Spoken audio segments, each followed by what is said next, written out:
Hello అండి. Welcome back to my channel. ఈరోజు నేను నా నెలసరి తర్వాత నేను క్లీనింగ్ ఎలా చేసుకుంటానో, ఎలా పూజ చేస్తానో మీకైతే ఒక చిన్న వీడియో రూపంలో అయితే చూపిద్దామనుకుంటున్నానండి. మేబీ ఎవరికైనా యూజ్ అవుతుందనుకుంటున్నాను.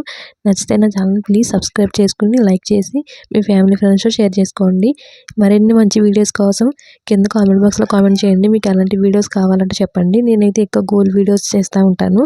గోల్డ్ కోసం మీకేమన్నా వీడియోస్ కావాలన్నా, లేదంటే గోల్డ్ షాపింగ్ కోసం, గోల్డ్ ఎలా తీసుకోవాలనేది కోసమైనా కావచ్చు. ఏదైనా కావాలంటే కింద కామెంట్ బాక్స్‌లో తెలిస్తే నాకు తెలిసిన ఇన్ఫర్మేషన్ మీతో షేర్ చేసుకుంటానండి.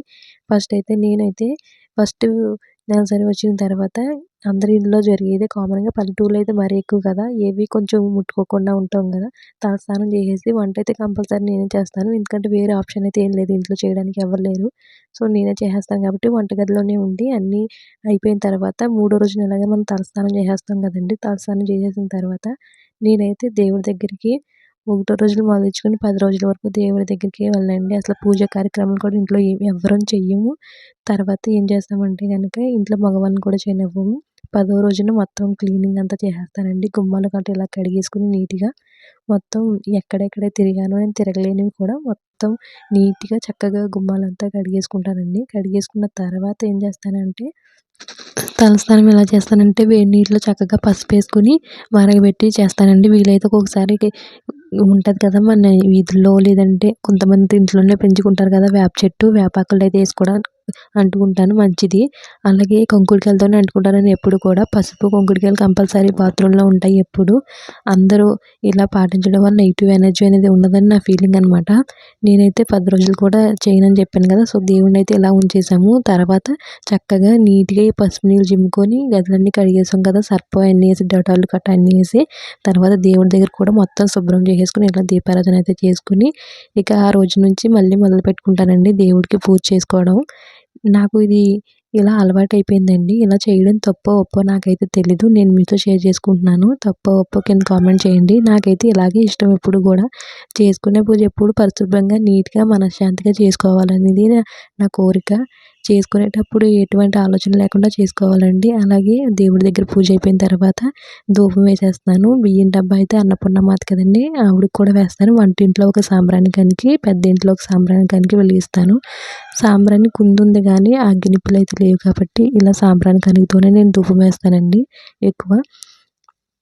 ఎలాగో కడిగేసాం కదా! అన్నీ చేసేసాం కదా! అని చెప్పేసి నేను ఇయన్నీ తిరిగేస్తున్నాను. ఒక్కొక్కసారి కడగని సమయంలో అయితే నేను అసలు పూజ చేయను. నాకెందుకో అంత ఇంట్రెస్ట్ అనిపించదండి. అన్నీ నీట్‌గా ఉంటేనే పూజ చేసుకోవాలనిపిస్తది. లేదంటే అస్సలు పూజ దగ్గరికి కూడా వెళ్ళను. మాకైతే ప్రస్తుతానికి చాలా చిన్న ఇల్లనమాట. ఎప్పటికైనా ఇల్లు కట్టుకుంటే గనక దేవుడికి ప్రత్యేకంగా ఒక చిన్న గది కట్టుకోవాలని నా కోరిక. అది ఎప్పటికి నెరవేరుతదో తెలీదు మరి.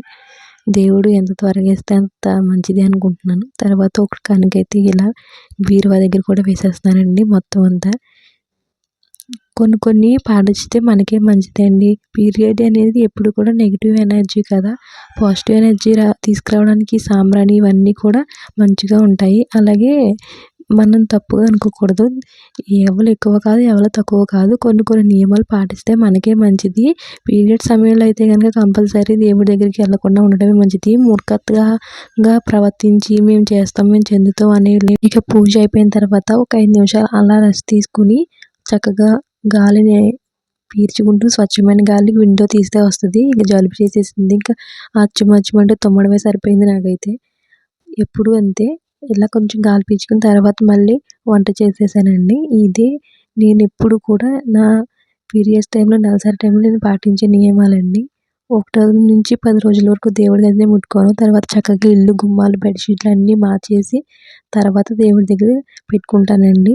మనం మంచిగా ఉంటే మనకంతా మంచి జరుగుతుందంటారు గదా! సో, నాకెప్పుడు ఇలా ఉంటేనే ఎందుకో మంచిగా అనిపిస్తది. నేను అన్నీ కలుపుకోలేను ఎక్కువ.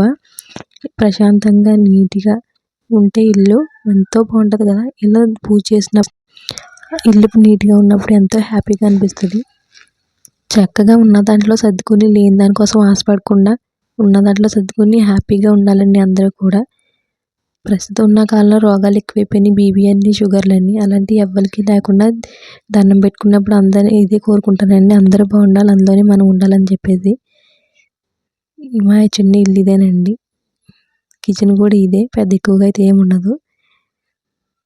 ఈ వీడియో మీకు నచ్చిందని అనుకుంటున్నాను. కొద్దిగా బాబుకైతే వేస్తున్నాను అనమాట. ఎక్కువ అంట్లో ఎవరు తినవు, తను ఒక్కడే తింటాడు కాబట్టి తనకే వేస్తున్నాను. అందరూ బాగుండాలని కోరుకోవాలి ఎప్పుడు కూడా. ప్రస్తుతం ఉన్న రోజుల్లో ఎప్పుడు ఎలా ఉంటామో ఎవరికీ తెలియదు కాబట్టి ఈ వీడియో అయితే ఇలా అయిందండి.